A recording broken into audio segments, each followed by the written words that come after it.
Do it? No. I'm ready.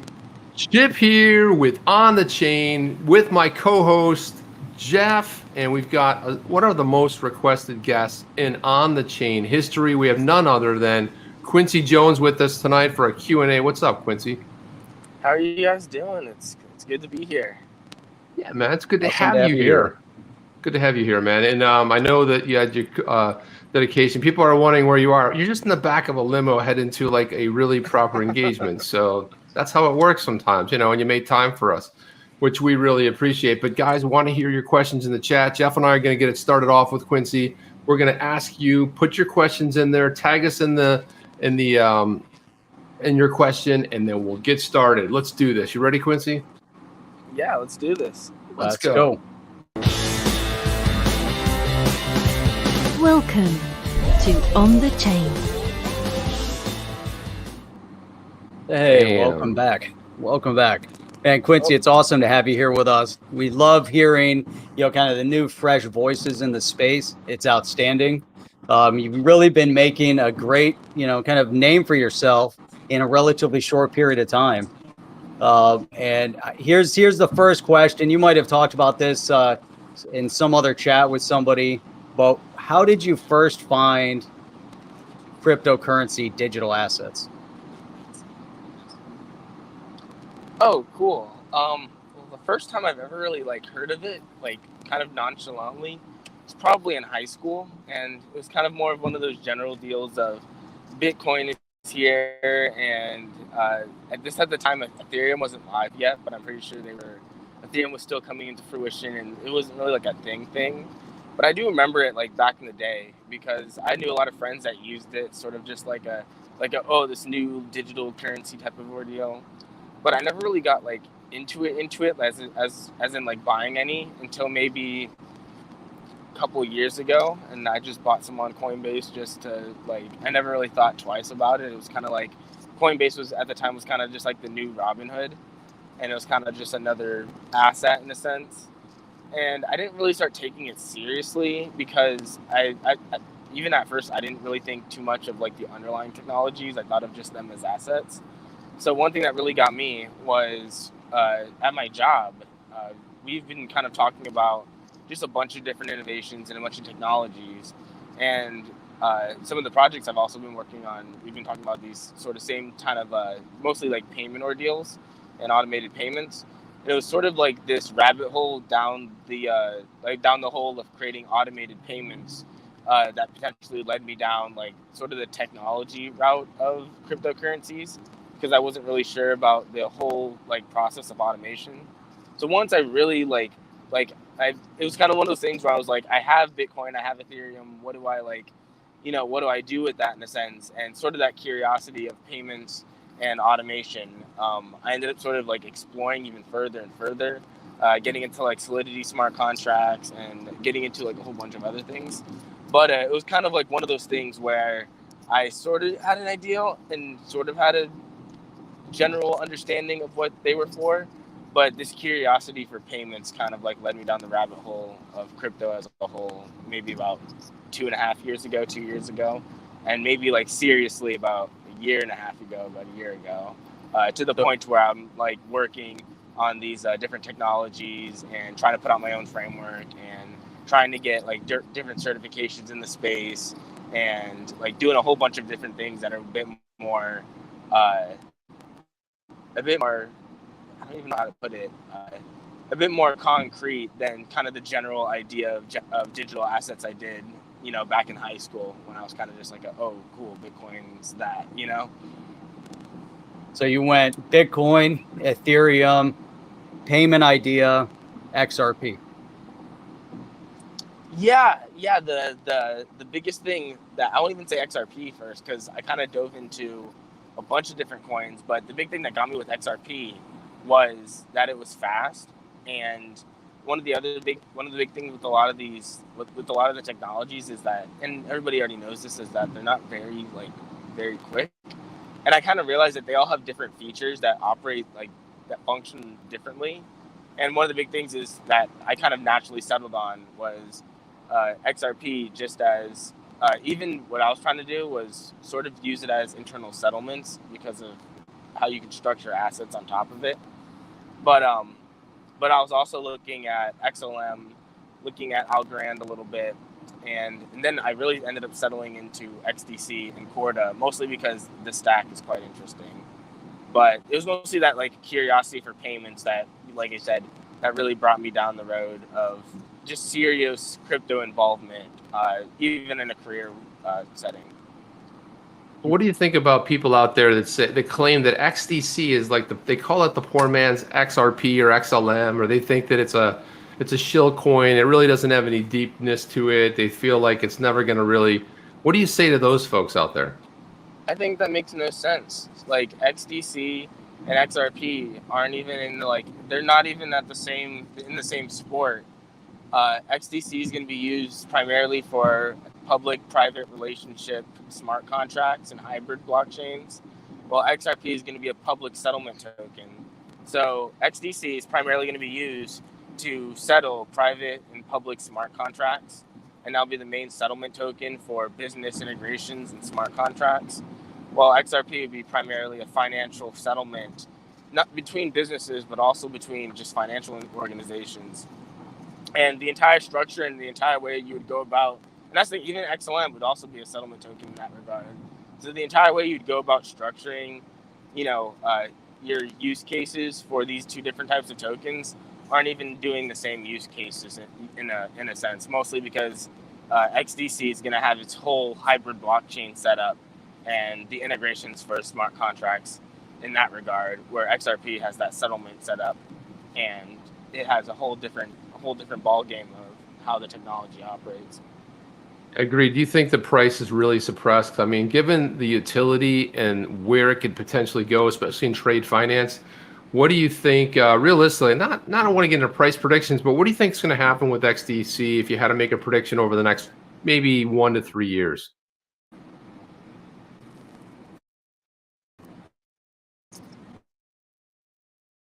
So the big thing with the prices, and I don't think this is they're not all happening at the same time. So everybody assumes like a race is like, someone fires off the gun and everybody starts at the same time. And that's not really how this works. You had Bitcoin that started off and it ran its like 10-year run. You have a couple other ones that run off and they have their little run. And some blow up right off the bat and get really good adoption, while others take a little bit of time to get that adoption, usually based off how their use case is, and usually based off like how their market fit is also. So it's really, really weird to like try to like look at these coins side by side and say, this one's so much further than this one. I think XRP, like cycle wise, if you want to look at the coins naturally, is like 2 or 3 years ahead of XDC in regards to where it is in its cycle. Now, whatever that means to you can mean whatever. It could mean that XDC cycles at a different scale. So where XRP was fighting for pennies, XDC may hit dollars. Or maybe it could be something different where XDC could be now in the pennies for the next couple of years. And then, it could be whatever it means to you. But I think the way people look at these different cycles and pace them aren't even on like the same, they're not using the same measuring tape for these type of things. So trying to compare these tokens, and yeah. And don't get me wrong, there's some I think something close that you could look at is if you look at XRP and XLM in a sense, because you can sort of see where XLM sort of picked up from where XRP left off. You could sort of see stuff like that. But in a general sense, I think it's really, really hard to compare coins like that because their cycles are different and where they're going to be in the future are different and their overall adoption strategy and why they're used are different. And it's just really hard to judge. And I think one thing you're seeing now with XDC, sort of in the general sense, is I think you're seeing a lot of, it's not so much adoption, but you have been seeing a lot of adoption with XDC. I think what you're seeing is because there's been adoption over time, you're seeing not so much of a shrinking in the trading supply.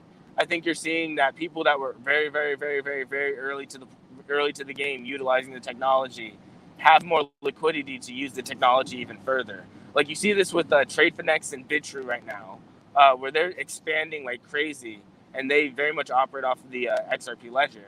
And because and I mean, this is for XRP as opposed to XDC, but you can also see this with XDC too. When they use these technologies and they're able to use them even more and more and more, they're able to bring more money into the system. So it's not so much people buying these tokens more, but the people that are using these technologies essentially issuing more and more wealth with these technologies increasing the price because of the demand based off of what they're using them for. And I think we're seeing that really come into fruition now with XDC, because XDC hasn't really like had that long-term cycle in which people had a chance to adopt it, bring it in, accumulate it, use it for their technology, gain users for their technology, and then really see the overall like utility cycle of that adoption being out there, values being created, and it's really finding its market fit.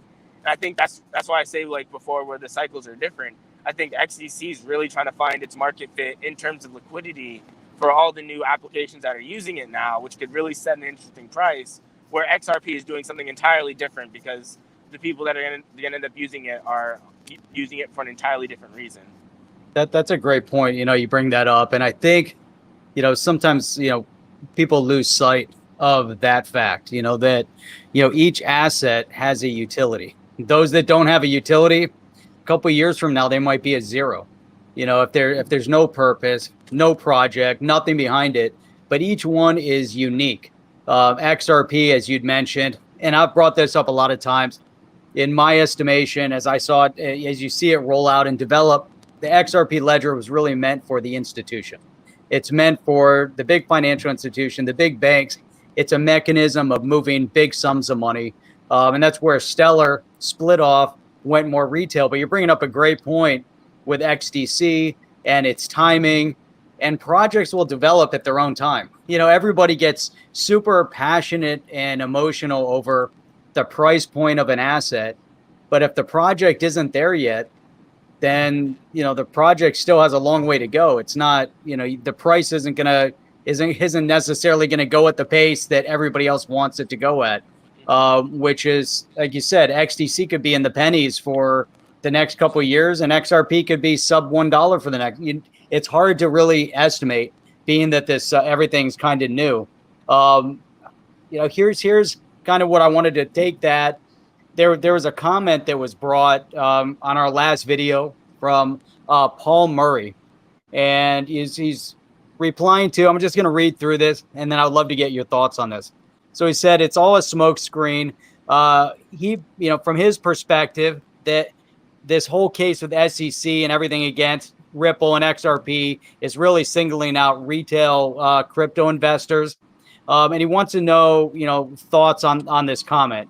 His point, again, is focused on the possibility of the financial institutions or even the Fed or somewhere there taking XRP away from retail holders. So he says here, I hope Ripple XRP are not working behind the scenes in order to firstly take our retail investment to get where they want to go, and then SEC, Fed, Congress, and all big banks take our XRP off at a regulatory low price like they did with gold back in 1971.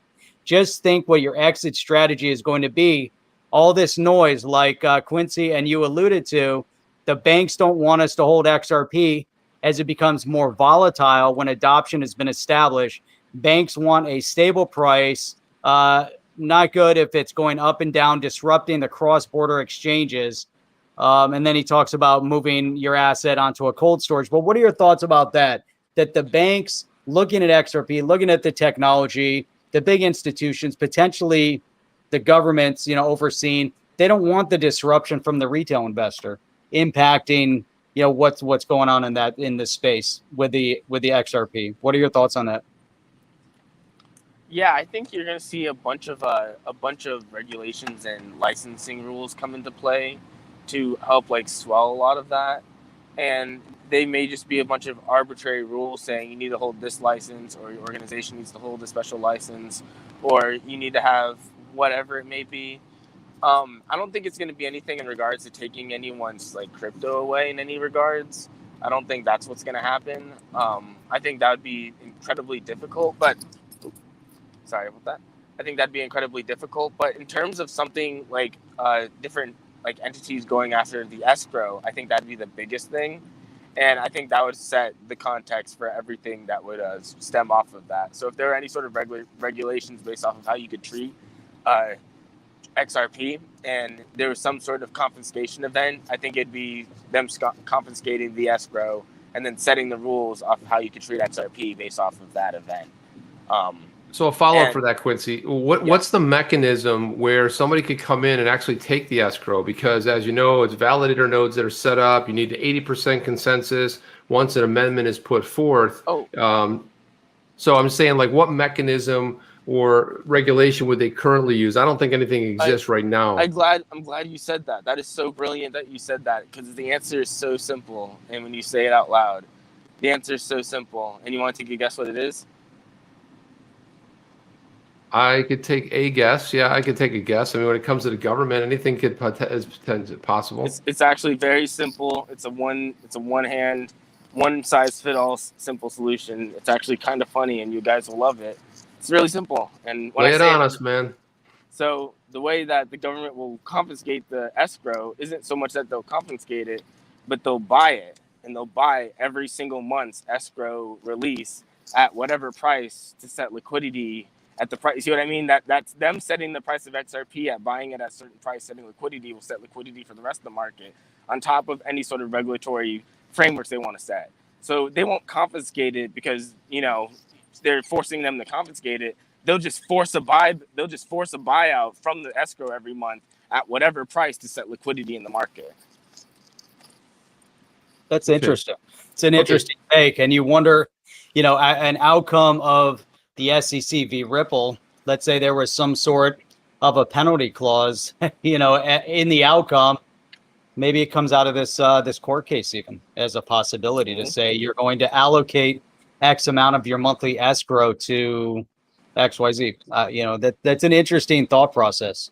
The only thing is, it could take a while though, right? So currently the escrow is released $1 billion per month. So I would imagine at some point what you're saying, Quincy, makes sense, because they could potentially put an amendment forth, you know, to the validators, and they might want to change it, because that's really the only thing that can change that. It might be a slow rollout. I mean, we're already talking about a 3+, maybe 17-year rollout of FLR token. You know, it's like it's going to be 2.5, 3 years down the road before we get the FLR. So, I mean, obviously I joke about it a little bit, but there has to be some sort of a mechanism, and that would certainly be interesting if they would. So in other words, they're not really confiscating it. They're just buying that. In other words, if everyone's buying it here, they could potentially buy it there and basically take it all, right? Is that what you're kind of alluding to? Well, it's more than just that too. So you got to remember, them using XRP at $1 in XRP isn't the maximum utility they could get it out of.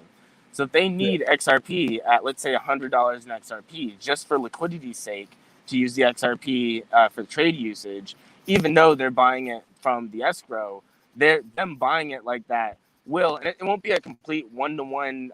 It won't be a complete one-to-one exchange. What I think is going to end up happening, stemming from that, is the OTC markets are going to go crazy because the exchanges aren't going to be able to get any more from the escrow anymore. That's going to shrivel up. The OTC is going to go crazy because anybody that's getting it from the government is going to get it at a markup. So the OTC is going to raise their price to, you know, try to, you know, get it.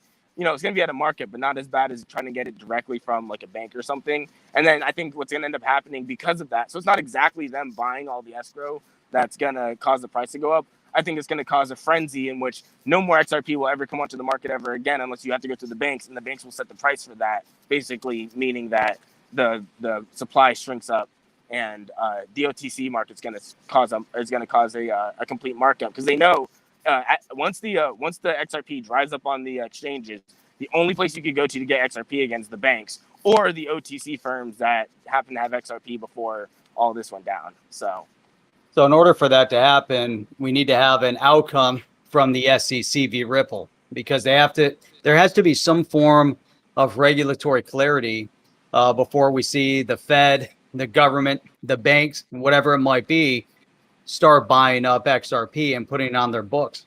Once it's on their books, it's public record, you know, and so it has to be identified through some form of regulatory clarity.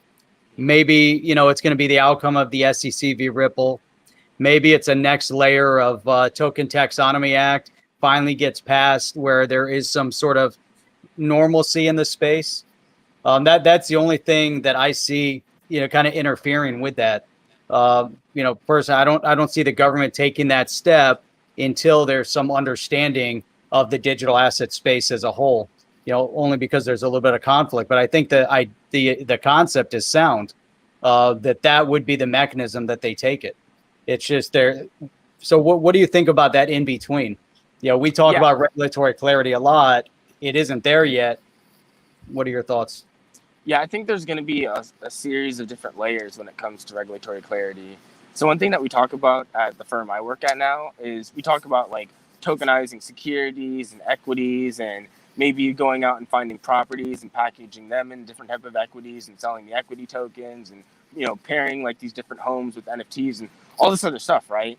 And although like there still needs to be regulatory clarity on like Ripple and XRP and stuff like that, there still needs to be regulatory clarity on what it means to handle like different types of equities and securities, all these different technologies to begin with. Because even like as it is, like it's a huge question mark, and you would have to hire like an entire legal team to make sure you're trying to take every step that's correct. And just like Ripple, like you could still end up getting sued like 2 or 3 years from now, because maybe something that wasn't really clear now becomes more clear in the future. And it really just comes down to the same regulations that we have now for managing not only just equities and securities, but just all the different banking regulations. What are those implications for running on essentially decentralized networks? And I don't think it's a huge question, but it's something that needs to be addressed. And I think that's the big question before you start seeing an influx of a ton of assets being able to operate on the XRP ledger. Now, I think up until then, you'll see XRP being used a lot for currency stake, but I don't think you'll see a huge influx of all those other different assets coming into play until you get that other levels of clarity with what that means operating on those technologies. Yeah, I'll tell you what, one thing, man, I can only imagine one of the things that you brought up, you're at Arizona State, right? You're finishing up a degree in economics. I can only imagine the conversation that you have with your professors. Right? The stuff you're bringing up, right? I mean, the topics and conversation. I don't even remember. I go back to grad school. I also have a degree in economics, and the discussions that were being had at that time weren't at this level. So what is the feedback that are you bringing these types of ideas up in your classes? And what are some of the conversations that you're having with your professor and the feedback you're getting from the professors or some of the other students? I actually have a few professors that I like kind of just know, like just in general. So I definitely bounce ideas off them, and they definitely come and hang out, and because they come to my work quite a bit, because my job's quite they have a relationship with ASU, so we have quite a bit of professors. So I meet a lot of professors that way also, and my regular professors, I don't really get into it because it's mostly subject matter. But I met I have some other professors I end up working with, and they kind of give me these life lessons of different ways to operate in a corporate setting versus kind of like a new age startup setting, or different ages. And I try to tell them the technical aspect, but a lot of them really try to just show me the life aspect, because the life aspect will never change no matter how advanced the technology gets. So I definitely get a lot of that. But I don't know. That's kind of a taste of that. Yeah, I wanted to put this tweet up here. This kind of came out less than an hour ago, but I thought it was an interesting tweet we should throw up there. This is from Mark Phillips. He said, here's an unpopular opinion.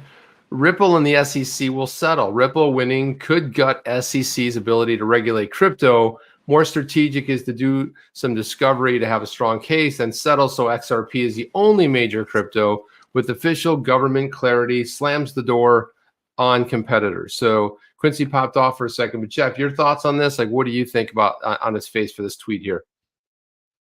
That's interesting. I still don't know that there's going to be a settlement. I know everybody is pulling for a settlement. I think that in order for there to be true clarity at the end of the day, it almost has to go to a decision, to the court. And if there was going to be a settlement, wouldn't they have already gotten to a discussion of settlement already? Would they still be going through so much and now, going through the beginnings of discovery and discussion over what can be accepted and discovered? I mean, there's so much. It would have just went, they would both be sitting at the table right now. Yeah, there is. Settlement. Oh, we lost him again.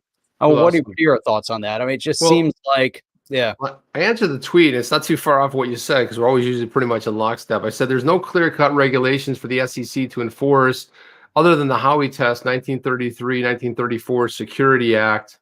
The SEC, there you go, Quincy. The SEC has to prove Ripple sold unregistered securities, and even if they do, Ripple pays a fine. Still, there's no clarity, and I think that's why Ripple never settled and the lawsuit was dropped. I do believe there was 2.5 years of discovery that went on before this suit got dropped by Jay Clayton and the former SEC band of bandits over there. And man, he must be going through like an area where he's getting some connectivity issues. Our tunnel could be one of those things, but out there. I don't know. What do you think about that? I think that I just don't see. I think everyone wants to see a settlement. Like, let's settle. But then you go, okay, let's settle, pay the fine, and then what happens? Nothing. We're still back to ground zero. Exactly. That's exactly it. And I would like to we pursue that more. So a lot of people that are on the side of settlement. I'd love to see what Quincy has to say about that. Regarding, maybe you want to read that off to Quincy one more time. Yeah, Quincy, let me. I don't know where this went, but I heard you. Okay, so what are your thoughts about that? About the settlement?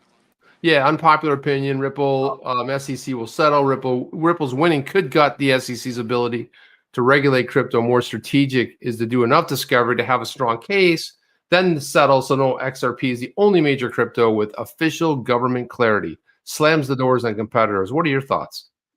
Did we lose again? We lost again, yeah. Good Lord. So there you go.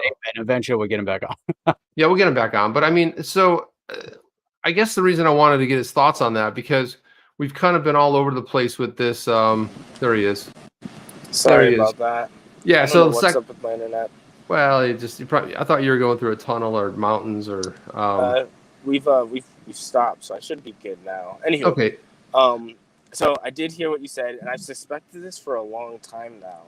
And it's one of those things, too, because they're the only ones sort of like under fire for regulatory clarity. So the idea that XRP can be one of the only tokens that sort of get that like regulatory backdoor just because they sort of forced clarity here and not so much on other tokens. So it's this weird sort of like this double negative here, where it's like you don't have full clarity, but you have clarity enough to be here. Well, everybody else doesn't have any clarity, so they're not allowed to be here at all. And it's almost kind of like this may sort of be and it doesn't mean that all cryptos aren't going to be around anymore. It just means that you may see a complete halt for how we trade cryptos currently, and you may see a bunch of different rules put up into play to manage them. And you'll see a bunch of lawsuits fly in that regards also. But I can definitely see that being a sort of a step forward where XRP and Ripple have some base level of clarity, at least at the very least, to continue doing what they're doing. Because I don't think they're going to make them stop, and I don't think they're going to make them I don't think it's going to be like perfectly clear. But I think they'll say at the very least you can keep doing what you're doing, while at the same time, like that's like the only level of clarity there'll be in crypto. So it could definitely pose a huge question for what does that mean for the rest of the other coins. And I think that's going to be a huge question as a whole. I think that's something everybody in crypto needs to be worried about. Not even just for XRP and how this lawsuit will go, but how all these tokens in the future will be classified, because that classification can mean everything in regards to whether your token gets adopted or not. Which I think, to the point, settlement, no settlement, and Stuart Alderati, brought this up, that this case is more than just the SEC v. Ripple or the SEC v. XRP. It's the SEC against the entire crypto space as a whole, which is what you're alluding to as well. And it really is, and the outcome, which is why we're talking about settlement, no settlement. I think both Chip and I fall on the side of there won't be a settlement between the SEC and Ripple. It has to go the full extent. The case has to play itself out. There has to be some end result. If there's no end result, it goes into settlement. Then we end up stuck where we're at, and what you're referencing makes a lot of sense, because then a lot of projects out there are still in this state of confusion where there's still no clarity, and it's not going to Congress. Congress is going to keep tripping over themselves for the next couple years until they get some clear direction. But what are your thoughts right on that one? Settlement, no settlement? What would the outcome be one way or the other? So settlement, I think it depends on what's in the settlement, but in a general sense, I think you're going to end up seeing a general utility use case, cryptocurrencies have a place. And what that's going to end up meaning is if you can prove that you're using this for some enterprise need, not only XRP, potentially other coins too, I think you're going to see some wiggle room in regards to how that. And the reason I say this is I think that's one of the biggest arguments you can make for these cryptocurrencies that XRP is going to make in general, in that it's a utility technology and it's not a security because of the functional utility of how the technology operates, as opposed to the idea of a security. Because security really is a general idea where XRP is really trying to, and a lot of these other technologies are really trying to show themselves as being protocols that are able to not only execute those and illustrate those ideas of whatever that instrument may be, but also there's more to that too. Like you can build on top of them. They're open source.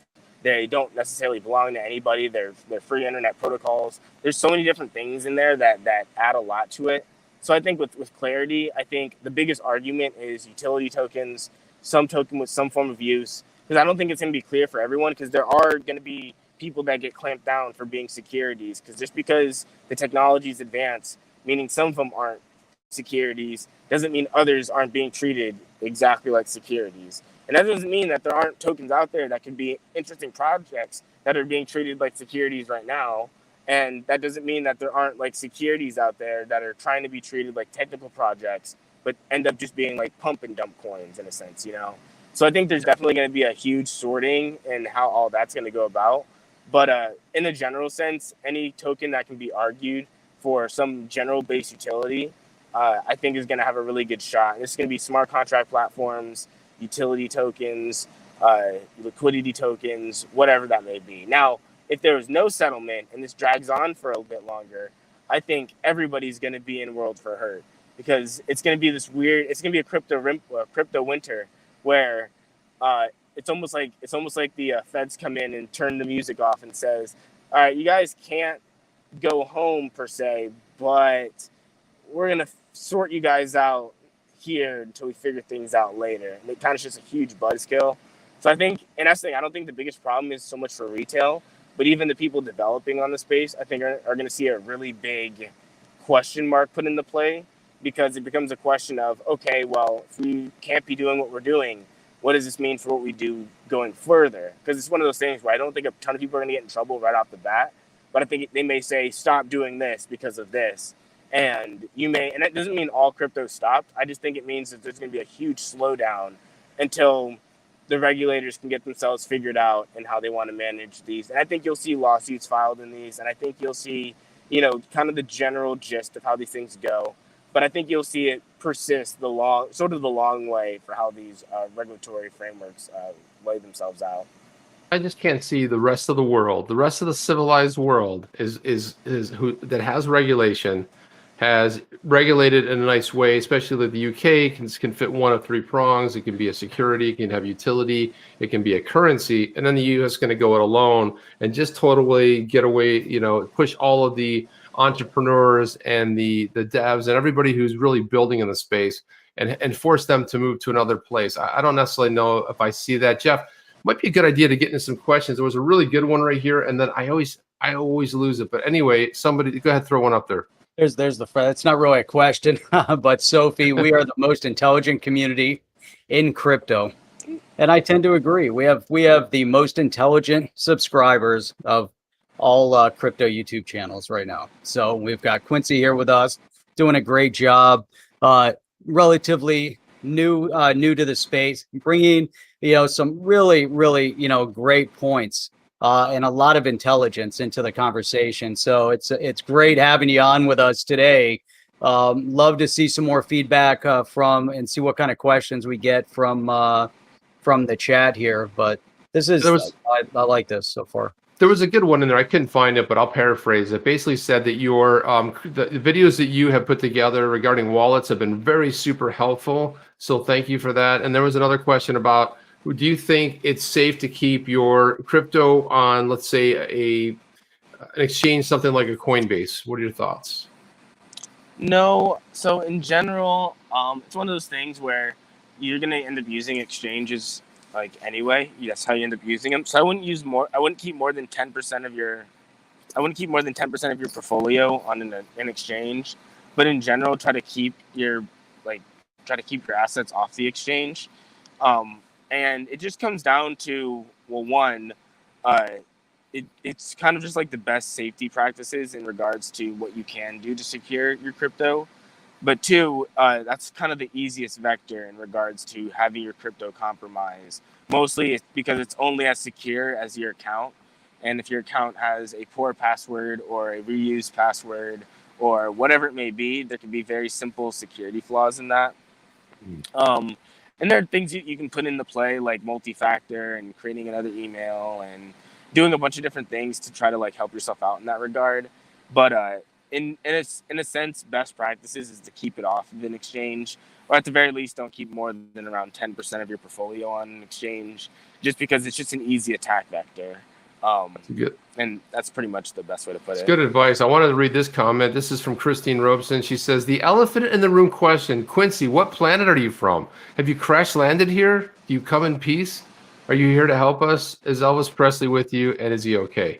So I think what she's in a funny way alluding to is that you drop in this space with a lot of clarity, a lot of vision. When the internet was early days, way before your time, but in early days, there was a bunch of communication on the like a Reddit type of platform where they had some guy came from the future and was talking about what's going to happen, right? And I was like, and they're like, is that Quincy? So I mean, it's a cool comment. I can answer that question. Please do. I got Elon's messages from the platform that is known as Twitter. Yes, he was sending secret messages, and I got them. So now I'm here. Nice. Very cool. Very cool. By the way, I could really hear you well, man. I was working out really nice. Awesome. That old Twitter platform. Yeah. I had to see if so many questions just joined. My question is, what do you think it'll mean for the crypto sphere if we get a strong bounce in the DXY support or level where we're at now? Oh, that's interesting. Talking about broader tokenomics of the dollar, as you will. Mm-hmm. I think one thing you're going to end up seeing, and this isn't so much just on the DXY, but sort of on the broader markets as a whole, I think the best way you could sort of put it is a strengthening dollar is just bad for everything else. And part of it is because the amount of inflation that's sort of come into play. So I think what could end up really happening is sort of, you know how you can sort of see that spiral upward effect when it comes to inflation? I think you'll sort of see a spiral downward effect in regards to deflation in a sense, but on assets. So this is why you'd see like the stock market take a dip. You may see treasuries take a dip. You see a bunch of things take a dip. And I think it's the inflation or the dollar printing only expedites that sort of exact problem right there. But that's sort of a general macro sense in my opinion. I don't know if that answers your question quite clearly. Yeah, I think so. I think it's a good answer. What do you got, Jeff? Oh, no question. I just want to give a quick shout out to everybody here. If there's anybody brand new to On the Chain, make sure you hit that subscribe button. Quincy, you have a YouTube channel. You've been posting videos. You did. If you want to give just a quick shout out to what your thoughts are in the development of your channel, like when you started that, what was your vision? What kind of voice? What kind of did you plan on bringing to the YouTube space? Yeah, so my channel is Coin Club Crypto. You can check it out for crypto facts and just information on what the technologies have to offer, different features. But originally, when I made that channel, that channel's gone through so many iterations. It's gone through 3 iterations, and the iterations originally were, I made a bot that would scrape a bunch of a bunch of images off the internet, and then pair it with my friend's music to make a bunch of these like random little music videos. And that was the only reason I made this channel in the first place, because I was like, oh, this would be cool. And I wanted to have like one of those video channels that would just like have one of those like live stream of like my friend's music, and then just random it was mostly just cartoon images that I was trying to pull from like just a bunch of different websites. And I thought it'd be super cool, and it sort of worked, it sort of didn't, but it had like 10 videos on my channel at the time with that. And it wasn't really anything. That was kind of just like the spawning of the channel. And then, so kind of this like past year, just during COVID, I've been like sort of getting into like making memes, and I've been sending them to my friends in like our little group chat. But some of the video memes I've been making have been like way longer than what the group chat would allow. So I'm like, oh, I have a YouTube channel. I'll just drop them on YouTube and show you guys the link. It'd be awesome. So I like dropped them all on YouTube and sent them to my friends or whatever. So I had like this YouTube channel with like these old compilation music image videos and these, crypto memes I made with my friends. And that's when I ended up going on like after a while, like I had those on there, but then I ended up going on like Matty G's channel. And when I was talking to Matty, I was like, oh yeah, dude, I've got memes. It's hilarious. And I sent them the playlist of memes I had, and he like blasted that out to his following. And my channel went from 3 subscribers, which are just my friends, to 1,000 subscribers like in a day. And I was like, oh shoot, like holy cow, like people are like interested in what I had to say. So like my first real YouTuber video was like a video called it was a general if you were going to use these technologies, like what would you do sort of deal. And I had my whiteboard and I was just drawing on the whiteboard, like basically what I do at work. It's called whiteboarding. And you basically whip out a whiteboard, you kind of like, and it's one of those things where like the tech team sort of illustrates to the business team what's going to happen in a general technical sense, but not like detail wise. It's more of like showing you how it tinkers together, but not like too like into it. So I was like, that's what I'm going to do. So I had the camera pointed at the whiteboard, had my hand going, and I was like talking for like 20 minutes straight.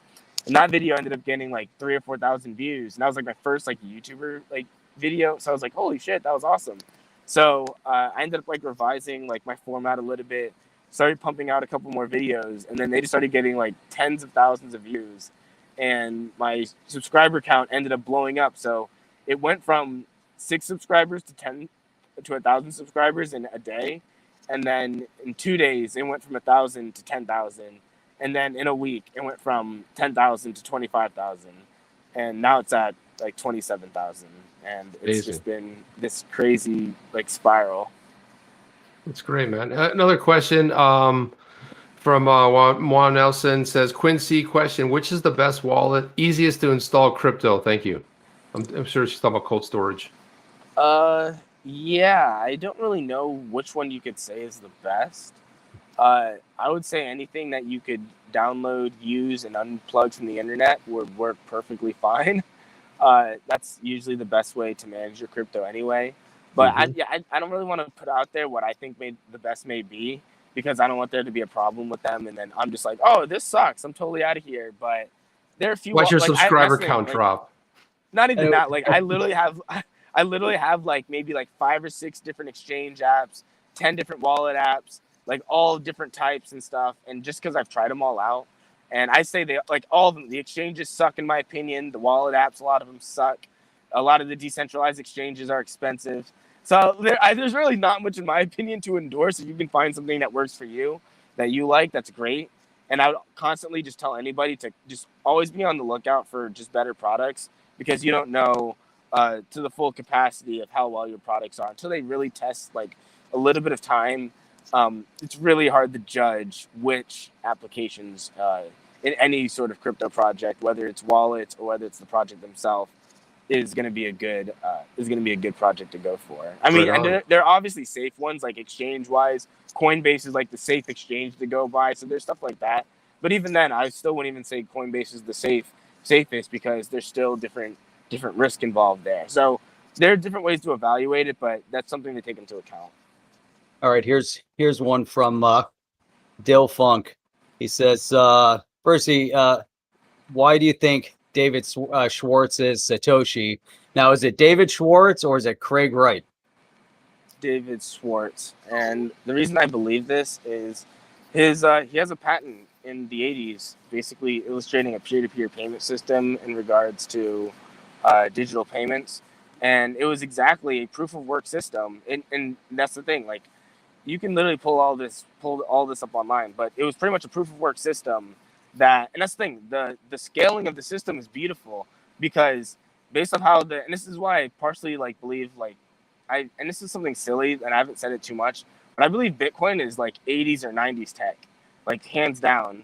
And the reason I believe this is the scaling of what he built in the 80s is so beautiful because it would have only been as powerful as the most powerful computer, meaning that you would have had to spend a ton of money on a bunch of like giant computing resources. Like you know what a computer would have looked like in the 80s. It would have looked ridiculous to try to get computational resources out of it.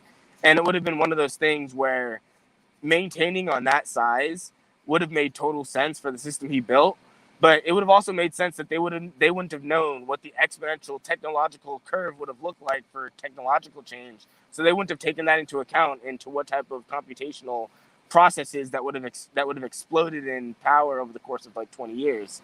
So yeah, that's the reason why I think it's him, because after obviously at the very beginning, once you come across that exponential processing power, and it's one of those things too where at this time, like, it was sort of debated whether the speed of processors can double every 2 years or something, or they could shrink by half every 2 years. It was something like that. And it was one of those things where you haven't really seen the exponential curve. But from the standpoint of what he built and what he published and what he had in his patent, it's exactly what Bitcoin would have been in a system that would have been perfect for it. And it wouldn't have had the scaling problem that Bitcoin had now, because the processors wouldn't have been there to essentially pose that scaling problem. But now that we have this exponential growth of technological adoption and technological change with these more and more powerful processors and faster units, this poses a problem. So obviously you need a solution to this.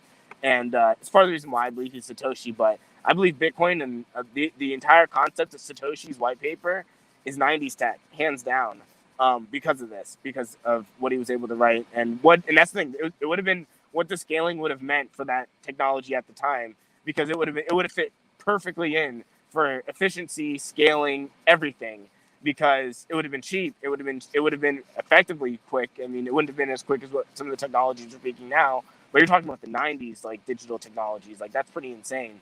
So it was one of those things where I believe he's Satoshi because of his patent and what his patent ecosystem would have meant if it came to full fruition. But I think he realized the problem before he launched it. That's what I truly believe. I think he realized the problem before he launched it. And I don't know if he launched Bitcoin as launching Bitcoin, but I know he created something that very much mimics Bitcoin that would have been perfect for the space he was in. But it seems like whoever Satoshi was waited, who knows why, but yeah.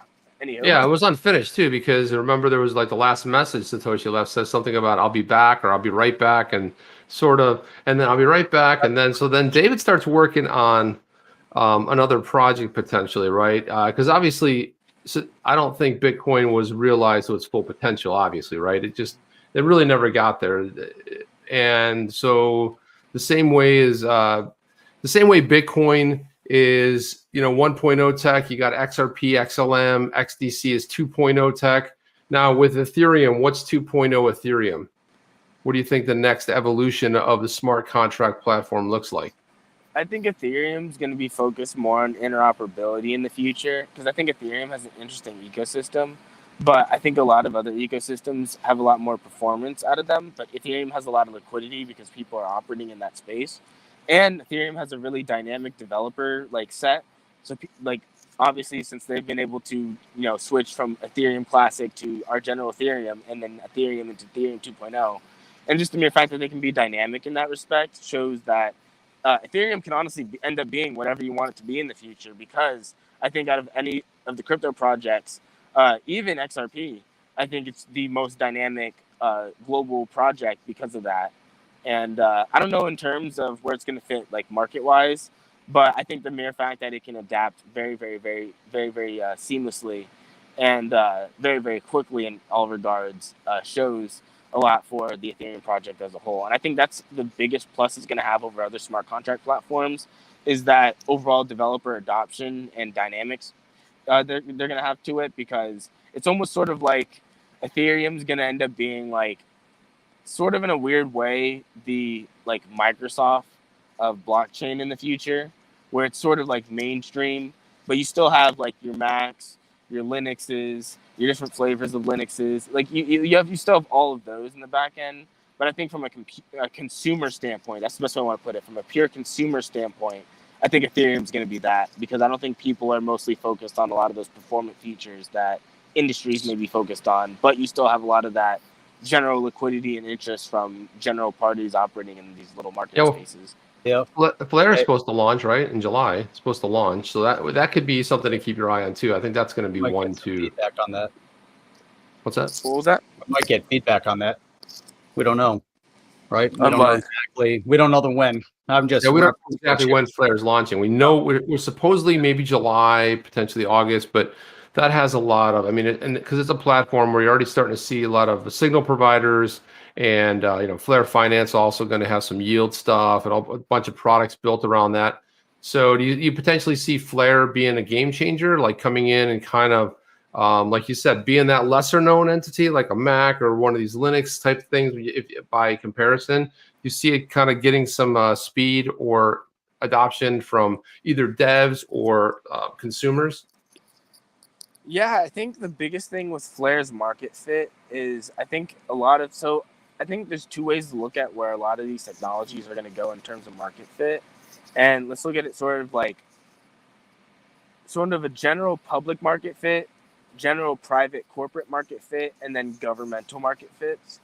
And I think what you're going to end up seeing with both FLR and Ethereum is they may end up being more consumer market fits in a sense, but I think FLR would actually end up being a lot more of a interledger backend fit for a lot of other interledger backend processes, including XRP, including Algorand, including other smart contracts. But the real question just comes down to, once it's launched, like, the people that make that fit have to be the ones adopting it. So it's this weird thing of like, you sort of don't even know, because the people that are building it haven't exposed what they built it for yet. You know? But on Reg Mabry says you need to go be front of Congress. I do. I would love to. Like, that'd be that. We need to get the entire crypto. I would love to. Absolutely. Might be able to hook that up. Yeah. Holy cow. Let's Jeff, do it. let's make some phone calls. We'll make it happen. That'd be amazing. That'd be awesome. Hey, there was an article that came out on Crypto Globe a couple days ago, and the title of this article: "Owners of XRP and ETH are the most educated," according to a Bank of International Settlement report. And it's interesting. I want to get your feedback on this. So there were two primary findings in this report that was written. Number one, higher educational attainment is associated with more knowledge about and likelihood of owning a cryptocurrency. But this part here, owners of ETH and XRP are the most educated in our sample, followed by Bitcoin Cash and Bitcoin users. Conversely, those owning Litecoin are the least educated. Wow. I don't know where Litecoin gets thrown under the bus like that. What about Doge and Safe? Like, that is so funny. Like, Litecoin just gets thrown under the bus like that. They just throw it out. It was crazy. I think I'm not a Litecoin fan, but I think that's so funny. Like that. Oh, and Doge is good, man. Those are like Doge is good. Yeah, but here we go. Litecoin. Good luck, Litecoin owners. I think what's amazing, Quincy, and this is reaching out to people, and I've said it for so long. People that have never invested before, and they're finding this momentum right now. There's people that might have dabbled in stocks in the past, but there's a large group of people out there that have firmly and truly invested, like, long-term strategy in the digital asset space. And I see so many young people coming in that are learning and educating themselves in long-term and putting, basically long-term financial growth and the impact of what saving and leveraging your money can do. What are your thoughts about all the people around you, all the kind of this younger crowd? What kind of feedback are you seeing? I'm seeing, it's so weird to like judge it, because on YouTube, like, my crowd is a lot older, but on Twitter, it seems like there are a lot of, like, it's hard to really judge, but it seems like there are a lot of, like, almost like teenagers and 20-year-olds and like meme-ifiers and like more moon boys in a sense. But one thing that I sort of want, like, everybody in a sense to get behind is there's a lot of hype and excitement in a lot of these projects. And it's funny too, because as I'm trying to do a lot of research, and just so you know, all my research primarily consists of going to these technologies, going to their documentation pages And then it's literally what any other developer would do for any other project, is go to documentation explaining all the functions, features, how they work, what they work with, what they're not, like everything. But I try to go through the documentation and even look up stuff on YouTube, because sometimes even the project, the companies that may have created those projects, or maybe people out there that are involved in the projects put out YouTube videos. But 99% of it is just like people getting super hyped up over just like people get hyped up over projects and price and all this other stuff. But nobody ever talks about like any of the actual like, and people do in a dream sense. They'll say this technology will do this in a sense sometime in the future somehow, but nobody ever talks about how. And you could sort of see there's like this like thirst for people like want to know what's the deal with these technologies and why they should be excited, even when like the market's down. Because like obviously in my mind, you should be excited about the technologies because the technologies are exciting, and any price movement is interesting in its own right. But like technology doesn't need to be exciting solely because you had a green day today. And I think a lot of people come into the space. Point. Yeah, I think a lot of people come into the space with that thinking, and that's saying I totally get that because I sort of did too. But once you really start scratching below the surface, a lot of these technologies, there's a lot more to really like dive your heels into when it comes to what these things can be used for, who's going to use them, why they'd use them, and for just any multiple of reasons why these things can be important in the future. And that's the thing people need to focus on is what can it do and why. That's solid the number one advice. thing people need to be focused on. Yeah. That is solid advice. You always see on crypto Twitter, they go, it's a green day. And I'm like, okay, but what do you do with it, right? So what about tomorrow? What about the next day, right? What do you got there, Jeff? So XRP Speedboat, his comment here. Recent survey shows that the OTC family are warm, friendly, and have a sense of humor. That's I don't think it was official, Jeff. I think that's just somebody saying some shit. No, that's an official survey that was just done by XRP Speedboat. They're the most awesomest people in the entire and probably the universe. XRP. So Alex D Vlogs, who's another YouTuber, says XRP to moon soon. Just wondering, where have you been for 3 years, Quincy? Dude, I've been freaking working and school and life and just the regular. Honestly, it's kind of crazy. The last like 4 months have been probably the craziest 4 months of like my life in a sense, and then like the last like 2 weeks has just been even just crazier. So it's this weird like compound effect of everything sort of stacking up all at once. But yeah, mostly just life and saving up. Like I was saving up for a car for the longest bit, but after that I was kind of just like, all right, cool, like I can actually like do stuff now. And yeah, you know, life. That's awesome. One easy outgoing question, right? one easy last question. This is from Hans Loaded. Says Quincy, David Schwartz said that XRP sidechain product would not limit a client/user of the XRP sidechains to use the XRPL for payments. What are your thoughts? And is XRP the most likely solution? For sidechain products? Yeah, the federated sidechain he's talking about to be able to that what he just rolled out that proposal. I don't know, maybe 2 weeks ago. Yeah, I've seen a few things like this, and from my understanding, I'm pretty sure the sidechain proposals are supposed to be for like almost like private chains, but I'm pretty sure that's mostly for like almost like what's it called? I do think it would be XRP being used. I think the sidechain is almost like private ledgers in a sense. And I think there's going to be a whole separate way of how to operate private ledgers. And most of that, I think, is going to be just in terms of how you're going to manage certain financial, certain financial compliance needs that may happen on these platforms. I think that's all that's going to end up being around, because privacy is going to be the number one thing, the key thing in compliance. And I think that's going to be one of the things, and it may not even be a key feature. It just may be a feature that's capable. And I think that's the main point of sidechains, is for all those different side compliance needs. And that's saying it may not even be XRP. So people got to remember, there are other assets that can be issued on XRP. So these sidechains may not even be using XRP. They could be using the XRP ledger with issued assets on top of them, being stocks, bonds, currency, and then using those in the side chains for whatever financial, tools they may need those for. Yeah, right on. So listen, I wanted to say it's been an hour here. Do you want to hit that last one?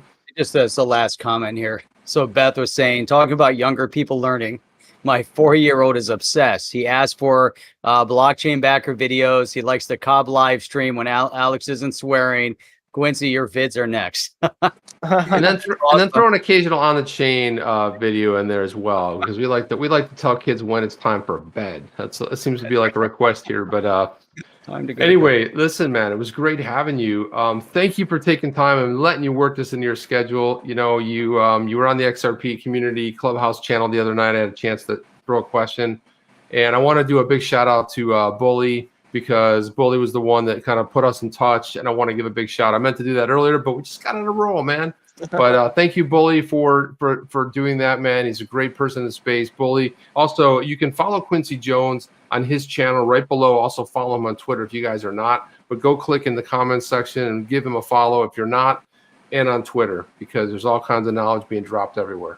Yeah, and the other thing is, if you don't realize, but On the Chain streams live 6 days a week, Sunday through Thursday at 8 p.m. Eastern Standard Time, and every Saturday morning at 8 a.m. Eastern Standard Time. And we have the most intelligent subscribers in the space. That's sweet. Quincy, awesome having you here. Last word, last thoughts.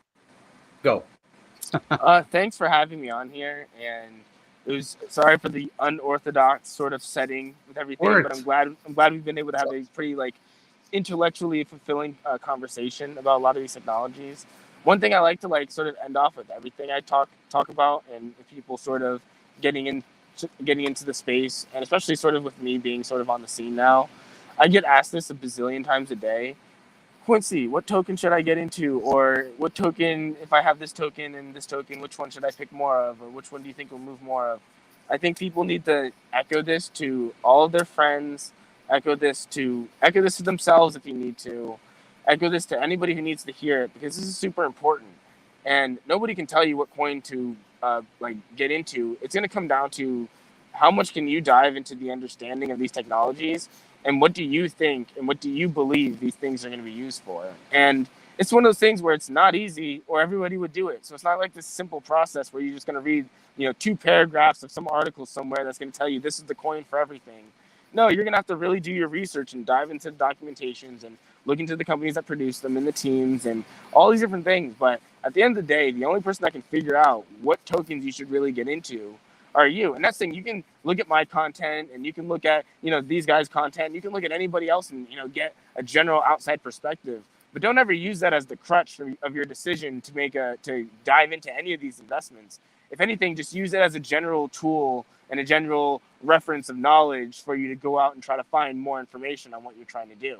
Because I see this all the time, and a lot of people just seem like they're sort of begging for people to give them the right answer, and nobody knows the right answer. I feel very confident about what I'm doing, but that doesn't mean that what I'm doing is going to be the great standard of what's going to be in the future. And that doesn't mean what I'm not doing or what I'm not talking about or what somebody else may be doing all of a sudden is something that's not even worth talking about. Everybody's doing something interesting, and at the end of the day, adoption is going to really decide what becomes big and what becomes the standard or the set of standards of technologies put into the future in regards to how we use these things. But the biggest thing is do your research, and it just comes down to your own conviction of what you believe these technologies can be used for and why they would be used for them. And the reason I say this is not even so much for just your investment advice, but there's just a lot of people just talking about just nonsense in the space, and it's really hard to cut through that if people are mostly spending on trying to get a hot tip as opposed to just getting a fundamental understanding of what everyone's supposedly talking about. So just get your understanding up there, and I don't think there's really any way you could go wrong. One reason is, if obviously the technology is getting adopted, you would have known so because you would have done the research. And 2, if something were going wrong with the technology and it wasn't getting adopted or something bad happened, you'd be the first to know because you'd be educated on the topics that are coming up in the technology that you're interested in. So in my opinion, you can't go wrong with becoming more educated and seeking out more knowledge on the technology that we're diving into. Outstanding. So, Quincy, it's awesome having you here tonight. You. Look forward to having you back on again. Yeah, I would love to be back on. Yeah, maybe not in a car. Maybe you could be like on a plane somewhere. You know, potentially on a bicycle. That would be kind of fun. You know, I'm on a boat, a speedboat. Quincy on a boat. Quincy in a motorhome. Maybe a motorhome. You know, canvassing across the U.S. I mean, it'll all work. We'll make it happen. Yeah. Thank you, man. Appreciate it. Thank you for dropping knowledge. Thank you for everybody being here tonight. And good luck at your next engagement. We'll see you guys soon. See you on the next one. Chip, Jeff, and Quincy out. Are you down with OTC? Please like, subscribe, and click the bell to be notified when the next video drops.